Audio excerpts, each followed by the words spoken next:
दोस्तों, अगर आप हमारा मार्केट को देखोगे तो मार्केट हमारा एकदम शांत हो चुका है। मार्केट कुछ दिनों से ना तो ठीक से ऊपर जा रहा है, ना तो ठीक से नीचे गिर रहा है। ठीक है, तो आखिर हमारा मार्केट में आखिर क्या चल रहा है, इसके ऊपर बात करेंगे। सेकेंड चीज, मार्केट में कब तक तेजी लौट सकती है, इसके ऊपर भी बात करेंगे। तीसरी चीज, अभी हमें आने वाले समय में किन चीजों पर फोकस करना है, आखिर कौन सा न्यूज पर हमें फोकस करना है जो न्यूज मार्केट को ऊपर भी ले जा सकता है, नीचे भी गिरा सकता है। उन बातों पर भी आज की वीडियो में डिटेल में बात करने वाले हैं।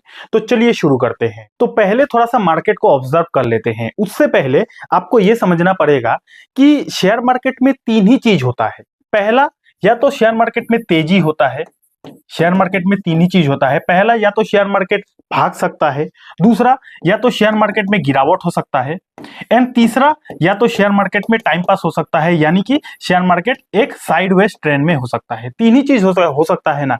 या तो मार्केट ऊपर जा सकता है, या तो मार्केट नीचे गिर सकता है, या तो मार्केट साइडवेज हो सकता है, ना तो ठीक से तेजी ना तो ठीक से गिरावट। यही तीन चीज हो सकता है। इतना तो आप समझते हो, तो आप ध्यान से ऑब्जर्व कीजिएगा मार्केट को, तो आपको आपका आंसर मिल जाएगा। तो अगर आप 2020 का बात का कंडीशन देखोगे, यानी कि कोविड का बात का कंडीशन को देखोगे, ये कोविड का ग्राफ है। कोविड में मार्केट गिरा। अब कोविड में मार्केट गिरा, उसके बाद क्या क्या हुआ मार्केट में, ये चीज अगर आप ठीक से समझ लेते हो ना, तो आपको आपका आंसर मिल जाएगा कि हमारा मार्केट आने वाले समय में किस तरीके से रह सकता है। ठीक है, तो ये कोविड का गिरावट था। उसके बाद हमने क्या देखा, कोविड के बाद हमने मार्केट में एक जबरदस्त तेजी देखा। कोविड के बाद हमने मार्केट में एक जबरदस्त तेजी देखा ना। तेजी होने के बाद अभी के टाइम पे अगर आप देखोगे तो मार्केट में एक छोटा मोटा हमने गिरावट भी देख लिया। तो मैंने आपको क्या बोला था, शेयर मार्केट में तीन ही चीज हो सकता है। पहला, तेजी हो सकता है। दूसरा, गिरावट हो सकता है। एंड तीसरा क्या हो सकता है, तीसरा टाइम पास हो सकता है। तो हमने कोविड के बाद क्या दोनों चीज देख लिया, हमने कोविड के बाद तेजी भी देख लिया, हमने कोविड के बाद एक छोटा सा भी हो लेकिन हमने गिरावट भी देख लिया। लेकिन क्या हमने कोविड के बाद पिछले 5 सालों में क्या हमने टाइम पास देखा? पिछले 5 सालों में क्या हमने मार्केट को कंसोलिडेशन करते हुए देखा? ये नहीं देखा। तो मे भी ऐसा हो सकता है कि देखो, कोविड के बाद पिछले 5 सालों में हमने तेजी देखा, हमने गिरावट देखा। अब हो सकता है मे भी कुछ समय के लिए मार्केट एक साइडवेज ट्रेंड में चला जाए। और ये जो साइडवेज मार्केट है, ये मार्केट उन लोगों को टेस्ट लेगा जिनके अंदर उतना पैशन नहीं है, जिनके अंदर उतना धीरज नहीं है। उन लोगों को मार्केट टेस्ट लेने वाला है। आप खुद सोचो, अगर मार्केट में तेजी होता है, उसके बाद गिरावट होता है, और गिरावट होने के तुरंत बाद फिर से अगर मार्केट में तेजी आ जाएगा, तो मार्केट तो हलवा हो गया। मार्केट तो सबके लिए आसान हो गया। ये तो एक फॉर्मूला बन गया ना कि अरे भाई, शेयर मार्केट ऐसा बाजार है जहां पर तेजी भी होती है, गिरावट भी होती है, और जैसे ही गिरावट होती है उसके बाद फिर से तेजी आ जाती है। तो अगर इतना आसान होता तो भाई, रिक्शा आला, ठेला आला, हर कोई आगे शेयर मार्केट में पैसा बना लेता, है ना। तो मार्केट में सिर्फ तेजी और गिरावट नहीं होता है, मार्केट में टाइम पास भी होता है, साइडवेज भी होता है। और इस साइडवेज मार्केट हर किसी को टेस्ट लेता है। जिसके अंदर पैशन है वही साइडवेज मार्केट में टिकता है, और जिसके अंदर पैशन नहीं है उनको लगने लगता है कि भाई, शेयर मार्केट से अच्छा तो हमारा बैंक का एफडी है, वहां पे भाई शांति से 7% 8% का रिटर्न मिल जाता है। ठीक है, तो मार्केट साइडवेज भी होता है, टाइम पास भी करवाता है लोगों का, और इसमें जो लोग जीत जाता है वही लोग शेयर बाजार से पैसा बनाता है। तो आशा करता हूं मार्केट से रिलेटेड जो आपका डाउट था कि आखिर क्यों मार्केट नहीं भाग रहा है, वो डाउट आपका क्लियर हो गया होगा। क्योंकि अगर मार्केट गिरने के बाद तुरंत रिकवरी कर लेगा ना, तो मार्केट तो सबके लिए आसान हो गया। और आसान अगर ये मार्केट होता तो क्यों यहाँ पे 90% लोग पैसा गंवाता है। ठीक है, तो इतना भी सिंपल आसान नहीं होता है मार्केट। और मार्केट भागने के लिए कुछ ना कुछ रीजन चाहिए, कुछ ना कुछ न्यूज चाहिए। उन न्यूज पर आपको फोकस रखना है। अब क्या क्या मार्केट में न्यूज चल रहा है, चलिए एक एक को समझते हैं। तो सबसे पहले एफआईडीआई का डेटा पर बात करते हैं। कल का दिन, जैसा कि आप लोगों को पता है, अगर आपने हमारा टेलीग्राम चैनल को ज्वाइन नहीं किया है तो कर लो, क्योंकि कल ही मैंने डेटा दिया है। काफी ज्यादा शॉकिंग डेटा था। काफी दिनों के बाद एफआईएस ने एक जोरदार खरीदारी किया है हमारे मार्केट में। लगभग 4700 करोड़ का कल का दिन खरीदारी किया था। ठीक है, तो ये डेटा मैंने टेलीग्राम चैनल पर डाल दिया था। उसके बाद आज का दिन पर काफी ज्यादा फोकस था कि चलो, काफी दिनों के बाद 4700 करोड़ एफआईएस ने खरीदा, बहुत अच्छा खबर था। आज का दिन फोकस था, लेकिन आज का दिन फिर वही कहानी हो गया। 1800 करोड़ जो था, आज फिर से एफआईएस ने बेच दिया। तो एक दिन का एक छोटा सा खुशी एफआईएस ने दे दिया। ऐसा लगने लगा था कि शायद अब मार्केट के अच्छे दिन शुरू होने वाले हैं, लेकिन एफआईएस ने फिर से हर किसी को निराश कर दिया। ठीक है, तो जिस दिन एफआईएस कंसिस्टेंसी के साथ बाई करना शुरू कर देंगे, उस दिन से मार्केट के अच्छे दिन शुरू हो सकता है। एक पॉसिबिलिटीज है। ठीक है, तो ये FIDS का डेटा है। अब किन किन चीजों पर हमें फोकस करना है, चलिए अब उनके बारे में बात करते हैं। ये ध्यान से समझिएगा। अब ये दोनों को तो आप जानते ही होंगे, ये है ट्रम्प जी यानी कि अमेरिका का प्रेसिडेंट, और ये है एलोन मस्क, ये भी अमेरिका का ही है, और ये इस दुनिया का, इस पृथ्वी का सबसे बड़ा रिचेस्ट पर्सन है, यानी कि इस दुनिया में सबसे ज्यादा पैसा इन्हीं के पास है। ठीक है, इनका बहुत बड़ा बड़ा बिजनेस है और इन दोनों का रिश्ता काफी ज्यादा अच्छा है। अब गेम क्या है उसको समझिए। मैं जैसे कि आपको बताता हूं बार बार कि हम अमेरिका के साथ कभी भी रिश्ता खराब नहीं कर सकते हैं, क्योंकि अमेरिका के साथ हमारा जो बिजनेस है काफी अच्छा चलता है।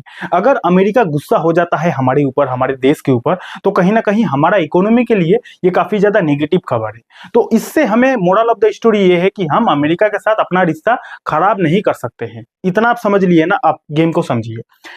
ट्रम्प जी है अमेरिका का प्रेसिडेंट, इनके साथ एलोन मस्क का काफी अच्छा रिश्ता है। अब कुछ दिन पहले क्या हुआ, एलोन मस्क तो नहीं, ट्रम्प जी के साथ मोदी जी का मीटिंग हुआ, यानी कि हमारे देश का प्राइम मिनिस्टर के साथ मीटिंग हुआ। अब ट्रम्प के साथ एलोन मस्क का काफी अच्छा रिश्ता है, और ये जो एलोन मस्क है ना, ये काफी दिनों से दो ऐसा बिजनेस है, जो दो बिजनेस हमारे इंडिया में करना चाहते हैं। पहला बिजनेस है इनका, एक टेस्ला नाम का कंपनी है। टेस्ला कंपनी ऑटो सेक्टर का कंपनी है। टेस्ला हमारे इंडिया में लाना चाहते हैं, यानी कि इनका जो ऑटो सेक्टर का कंपनी है हमारे इंडिया में लाना चाहते हैं, पॉइंट नंबर 1। इनका एक और कंपनी है जिसका नाम है स्टारलिंक, यानी कि जो सिम होता है ना, जैसे कि हमारे देश में एयरटेल है, जियो है, वोडाफोन है, उसी तरह इनका एक स्टारलिंक कंपनी है। ये कंपनी भी हमारे इंडिया में लाना चाहते हैं। दो बिजनेस ये हमारे इंडिया में लाना चाहते थे, बहुत दिनों से कोशिश कर रहे हैं। पहला टेस्ला यानी कि ऑटो सेक्टर की कंपनी, दूसरा स्टारलिंक यानी कि टेलीकॉम सेक्टर का कंपनी।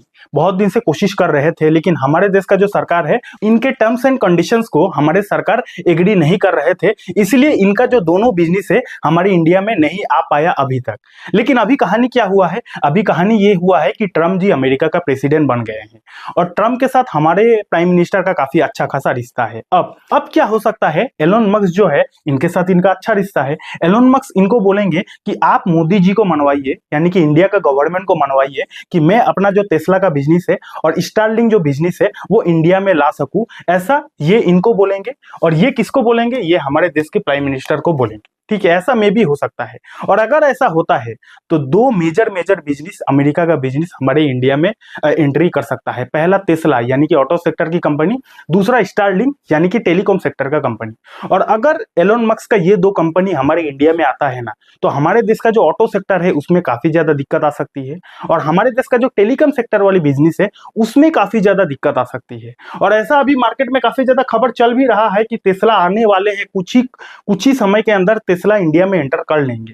और अगर टेस्ला आ जाता है तो भैया जितना भी ऑटो सेक्टर वाली कंपनी है, गाड़ी बनाने वाली कंपनी है, बहुत ज्यादा दिक्कत आ सकती है, क्योंकि ये कोई आम कंपनी नहीं है। टेस्ला कोई छोटा मोटा कंपनी नहीं है।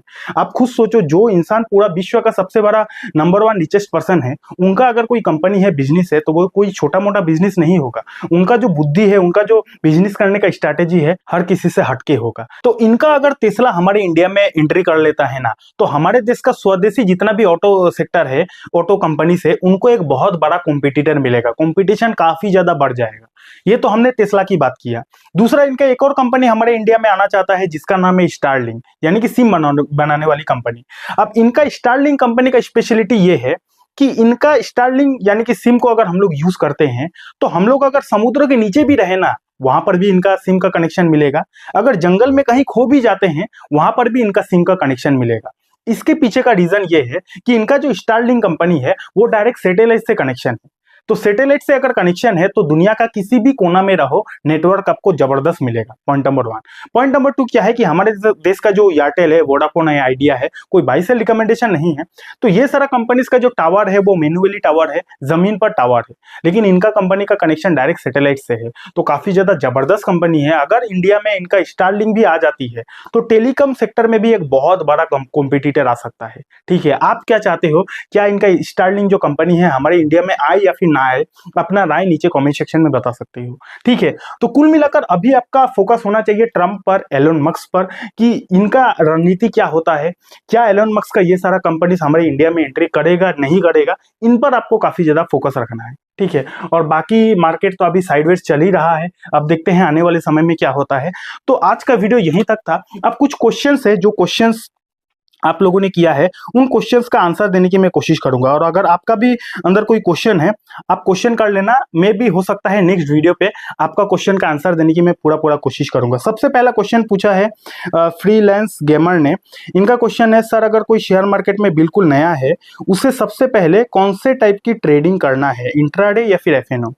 तो भाई सबसे पहला, अगर कोई बंदा शेयर मार्केट में नया है यानी कि उसके पास एक्सपीरियंस की कमी है, नया है यानी कि उसके अंदर नॉलेज की भी कमी है। तो जिसके पास एक्सपीरियंस भी कम है, जिसके पास नॉलेज भी कम है, तो उनको वहां पर जाना चाहिए, वहां पर फोकस करना है जहां पर उनका पैसा डूबने का डर काफी ज्यादा कम हो।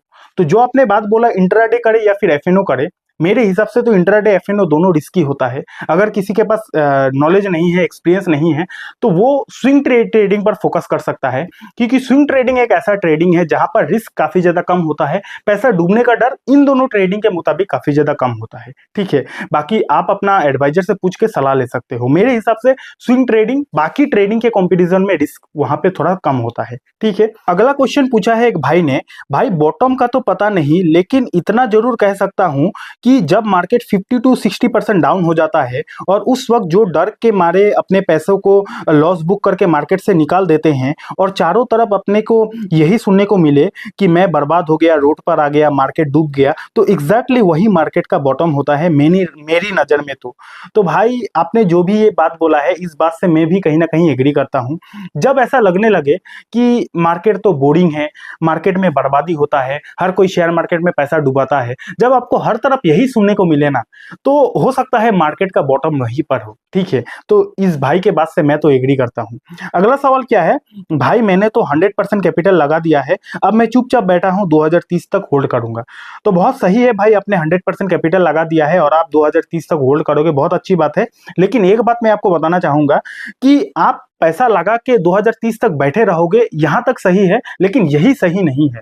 आपने कहां पे पैसा लगाया है, किन किन फंड में, किन किन स्टॉक्स में पैसा लगाया है, 2030 तक आपको उन बिजनेस पर नजर रखना है। ऐसा नहीं कि आपने शेयर को खरीद कर बस 2030 में डायरेक्ट डीमेट अकाउंट खोल के देखोगे, ऐसा करोगे तो बर्बाद हो जाओगे। ठीक है ना, आपने पैसा लगाया है ठीक है, लेकिन टाइम टू टाइम जो क्वार्टरली रिजल्ट आता है, उन कंपनीज को आपको देखना है कि आपका जो आपने जो कंपनी के शेयर को खरीदा है, क्या अच्छा परफॉर्मेंस कर रहा है या फिर नहीं। इन चीजों पर आपको नजर रखना है। नजर नहीं रखोगे और डायरेक्ट सोचोगे कि भाई मैंने पैसा लगा दिया है और डायरेक्ट 2030 में देखूंगा, तो यहाँ पे आपका पैसा खतरा में आ सकता है। ठीक है, तो टाइम टू टाइम अपने पोर्टफोलियो को रिव्यू करते रहना है, नहीं तो दिक्कत आ सकती है। अगला सवाल रूपा जी पूछती है कि किस लेवल पर लो, ये भी बता दो भाई, नेक्स्ट वीडियो में आपका इंतजार करूंगी। तो मैडम मैं आपको ये बोलना चाहूंगा कि किस लेवल पर आप शेयर को खरीदोगे ये तो बताना एकदम लीगल नहीं है, मैं कोई सेबी रजिस्टर्ड एडवाइजर नहीं हूं। लेकिन इतना मैं आपको बता सकता हूं कि देखो, अगर आपको गिरावट भरे माहौल में कोई भी शेयर को खरीदना है तो इंस्टॉलमेंट के हिसाब से खरीद सकते हो, यानी कि एक बार में पूरा पैसा ना लगाकर 20%, 20%, 20%, यानी कि हर गिरावट में अगर आप 20%, 20% करके लेते हो, तो इस तरीके से आपका एवरेजिंग भी हो जाएगा और आपका पैसा डूबने का डर भी थोड़ा सा कम हो जाएगा। ठीक है, इस कॉन्सेप्ट को अगर आपको डिटेल में सीखना है तो मैंने एक प्रॉपर वीडियो बनाया है जिसपे मैंने आपको सिखाया है कि किस तरीके से गिरावट भरे माहौल में भी शेयर बाजार से पैसा कमाया जाता है। तो अगर आपको उस वीडियो को देखना है तो यहाँ पे क्लिक करके आप इस वीडियो को देख लेना। बाकी अगर आप लोगों के अंदर अभी भी कुछ सवाल है, डाउट है, तो नीचे कॉमेंट कर दो, नेक्स्ट वीडियो में मैं आपका कॉमेंट का आंसर देने की पूरी कोशिश करूंगा। डीमेट अकाउंट नहीं है, फ्री डीमेट अकाउंट का लिंक आपको हमारे वीडियोस के डिस्क्रिप्शन पर मिल जाएगा। बहुत बहुत धन्यवाद।